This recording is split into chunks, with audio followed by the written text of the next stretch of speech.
Olá, mais um Mulher Plural começando e hoje eu e a Ana estamos recebendo a Fernanda Sodré, que é psicóloga e super minha amiga Fê. Obrigada por ter aceitado o nosso convite. Obrigada, Fê. Imagina, obrigada a vocês. Eu adorei esse convite, gente. Tô super animada.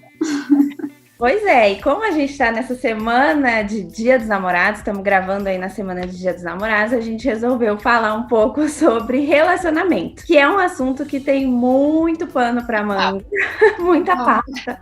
Acho que a gente vai poder falar de relacionamento outras vezes também aqui, mas hoje a gente separou algumas coisinhas, né, Ana, para conversar, que a gente achou interessante. E uma dúvida que eu acho que é comum, a gente vê bastante, é as pessoas se perguntarem sobre como manter o clima do começo, daquela descoberta, da paixão, por mais tempo, prolongar esse clima gostoso, essa descoberta. E se, eu até fiquei pensando isso, e se isso é bom, se querer prolongar é bom? Olha, Aninha, eu acho que o que causa isso no início de qualquer relacionamento, e aí a gente pode até abranger isso para outros, não só do ponto de vista amoroso, que nem a gente quer falar aqui hoje, essa semana, mas o que desperta isso é a curiosidade, né? Quando você não conhece o outro, então você quer conhecer mais. Então, uma forma como eu entendo é a gente não ir com tanta sede ao pote,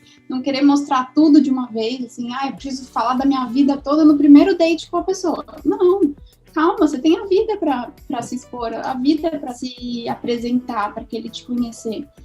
E eu vejo muito isso, assim, casais que estão há anos juntos e conseguem descobrir coisas que não tinham ideia sobre o outro, sabe? Depois de 30 anos juntos ainda estão ali, nossa, não sabia que você fazia isso, não sabia que você era assim, né? E até porque a gente mesmo vai se conhecendo, a gente vai mudando ao longo, né, da nossa vida, tem esse processo de transformação e os relacionamentos também entram aí. Então eu vejo esse ponto da curiosidade, sabe? De não mostrar tudo de uma vez. Eu acho que, Fê, eu vou complementar. Claro que sem olhar técnico, porque eu não tenho olhar técnico nenhum. Talvez eu seja pós-graduada em relacionamentos. Eu sou muito namoradeira, fui muito, eu já namorei, mas então eu tenho alguma experiência. Agora você é muito bem casada. Muito bem casada, mas é muito inevitável, porque eu imagino que isso também esteja muito relacionado com a novidade, né? Alguma coisa nova deixa a gente mais curioso mesmo, deixa a gente mais animado, e eu acho que é inevitável as transformações acontecerem. E eu acho que nessas transformações existe uma reconexão com a pessoa que está do seu lado, e talvez aquele friozinho na barriga.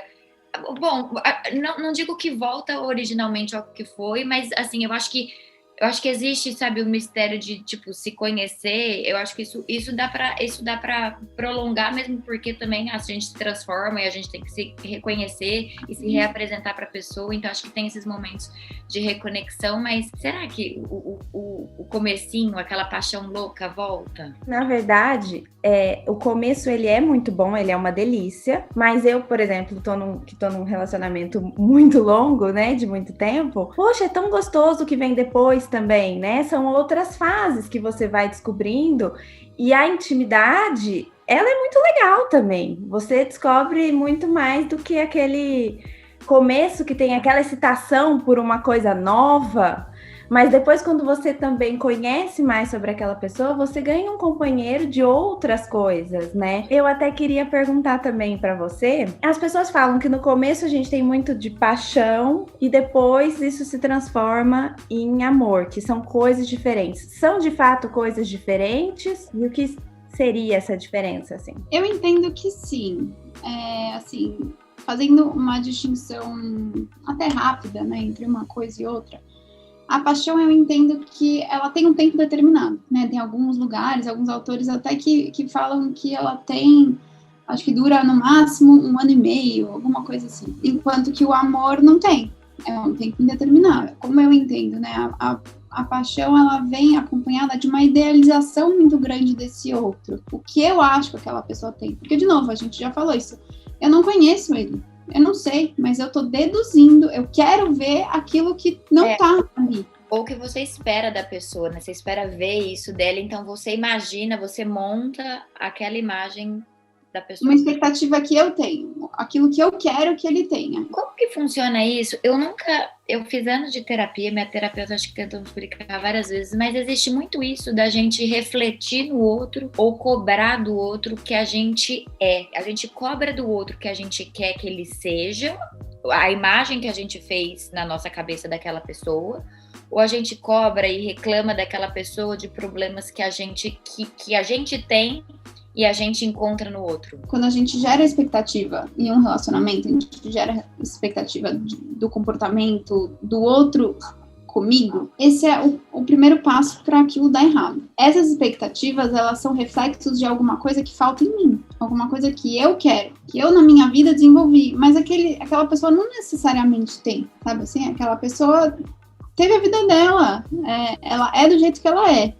E aquilo que eu projeto nele, que eu crio essa expectativa de que ele me dê, isso é meu. É uma coisa criada por nós e que eu não conto pro outro que ela existe. Isso aí, aquilo que eu falei, né? De deixar a curiosidade, de não mostrar tudo. Tem coisa que a gente tem que mostrar, que a gente tem que contar pro outro. Ele não é obrigado a saber. Por que a gente faz isso? Qual é a tendência de nós, seres humanos, em querer colocar esse ponto de vista nosso, essa expectativa nossa no outro? Por que a gente cai um pouco nessa armadilha? Ouvindo você fazer a pergunta, a primeira coisa que me veio na cabeça é assim, é um pouco de egoísmo. Né? Porque eu quero que o outro seja aquilo que eu quero. Eu quero moldar ele a partir das minhas necessidades. E uma coisa que eu acho muito importante falar, é uma coisa assim, que eu repito muitas vezes na minha prática clínica, é lembrar as pessoas que um relacionamento ele é um triângulo. Tem o eu, você e tem o nós. Uma relação pressupõe que as duas pessoas sejam diferentes. Porque se a gente se torna o mesmo, aquilo deixa de ser uma relação. O amor vai se transformando ao longo do tempo. Talvez no início você era uma pessoa, aquilo que a gente falou, no início você era de um jeito e de repente ao longo dos anos, talvez você tenha se transformado também, né? Tá linkado com o amadurecimento também, né, gente? Eu acho que isso de amor transformar, Cris, pensa, eu acho que conforme a gente vai amadurecendo como um casal ou como uma amizade, porque eu acho que essa situação não se aplica só para relacionamentos como casais, mas enfim, relacionamentos no geral. E é isso, acho que conforme o relacionamento vai amadurecendo, ou você mesma vai amadurecendo, esse sentimento, essa expectativa talvez se transforme, né? Eu acho que tá muito relacionado a isso, porque eu vejo, assim, muitas situações de pessoas cobrando outras, e claramente aquela cobrança está muito linkado com uma falta de visão ali, uma maturidade mesmo, de entender o triângulo do relacionamento que a Fê falou. Existe eu, existe você, existe nós. Mas você não pode cobrar que eu seja você ou que seja sempre nós, né? A vida tem que seguir de maneira... Os momentos, né? Os 3 momentos, talvez, né?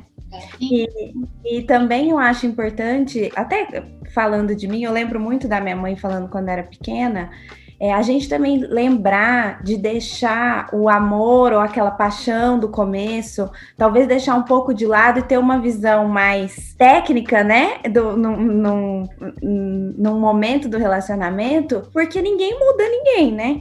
E é uma coisa que a gente precisa ter. Claro que eu acho que você até melhora, vamos dizer assim, você vai... ou pior.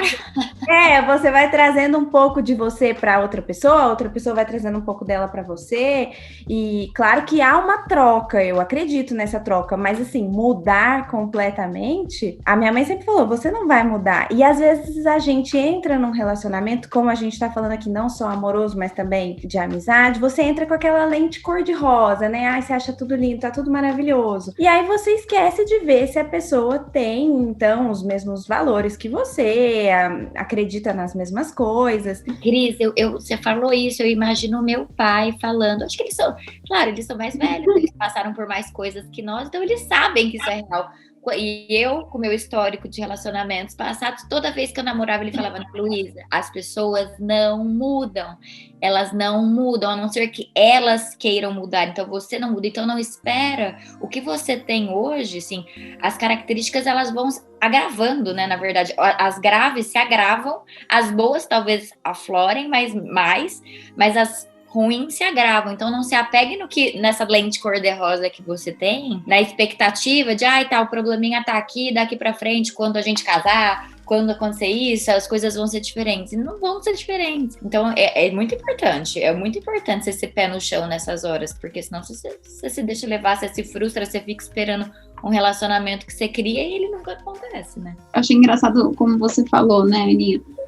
A pessoa esquece de ver, de conhecer esse lado do outro que é tão importante. Vai passando por cima de outras coisas, tá ali tão encantada, tão apaixonada, que esquece de ver o básico, né? Aquilo que vai dar o sustento, que vai permitir que essa relação seja duradoura. Tem uma frase que fala assim: o lobo perde o pelo, mas não perde o seu vício. Né? Ele pode até perder o pelo e você não reconhece ele como um lobo, mas ele vai continuar vivendo. Ele vai continuar à noite, ele vai continuar fazendo aquilo que é do instinto dele, né? Que faz parte da personalidade dele, daquilo que diz dele, quem ele é, da natureza dele, exatamente. Adorei essa frase, eu não conhecia. E acho que entra também naquela questão da idealização, né? Porque a gente também tem uma coisa assim, eu quero um homem assim, assado, eu quero que ele tenha tal coisa, eu quero que ele faça tal coisa. Entra de novo naquela velha história, né? E aí, de repente, você tem uma pessoa maravilhosa do seu lado, que é bacana, que tem outras qualidades, só que você tá tão com aquela visão idealizada, né, enviesada pro lado que você queria. Que muitas vezes vem do inconsciente, né, Cris? Sim, eu falo isso até porque eu acho que agora, assim, depois, né, você vai amadurecendo, isso vai perdendo um pouco, mas quando a gente é mais nova, principalmente, quando a gente é adolescente,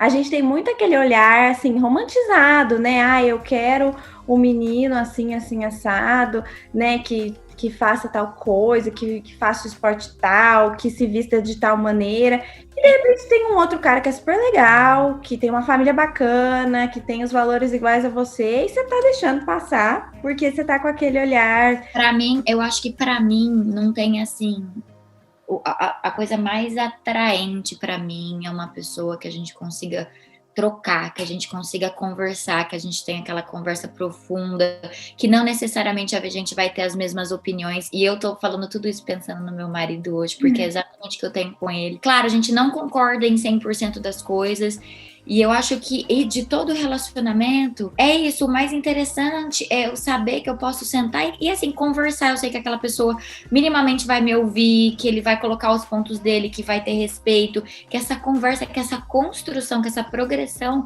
exista. Eu acho que esse é o principal, assim, porque todo o restante é até uma capa, né?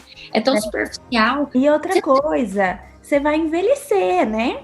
Vamos dizer assim, você escolheu aquela pessoa, você vai envelhecer, então muita coisa vai se perder, gente. A beleza vai indo, né? A paixão, o desejo vai diminuindo e dando espaço a outras coisas que precisam entrar. Se a conversa não for boa, meu Deus, o que vai sobrar depois?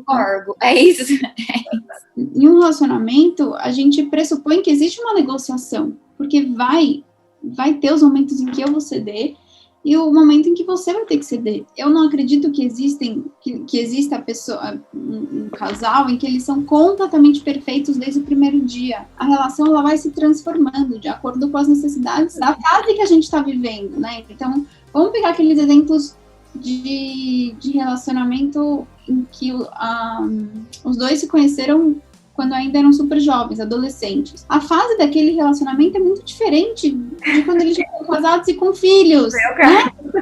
Não queria falar nada, mas temos uma aqui entre nós, né? Você conhece o Rodolfo desde anos atrás? Eu namoro desde os 15 anos. Mentira, Cris. Pois é.